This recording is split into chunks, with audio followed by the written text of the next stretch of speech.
mot sur cette fameuse régie de quartier.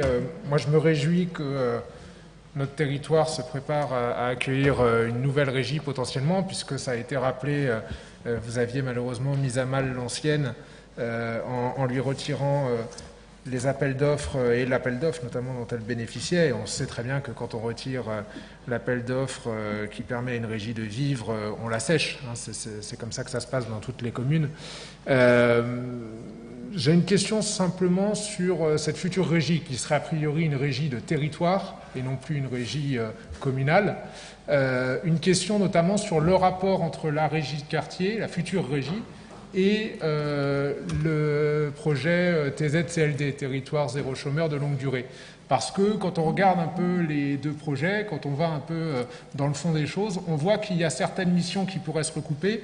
Alors est-ce que ces deux projets seront bien parallèles, puisque au fond, ils peuvent totalement exister côte à côte en parallèle. Est-ce que vous protégerez bien ou vous sanctuariserez bien les missions et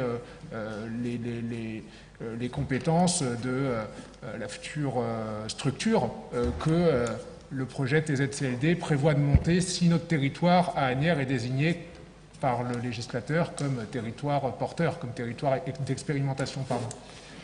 Voilà, vous avez compris le sens de ma question. Hein. Pas d'opposition à l'émergence d'une régie de territoire ou de quartier, peu importe, mais un véritable attachement au fait que cela n'entrave pas l'action et le projet TZCLD parce qu'il est extrêmement important. Alors, Monsieur Gianin, je vais vous rassurer, oui, les deux projets seront bien sanctuarisés et seront bien distincts.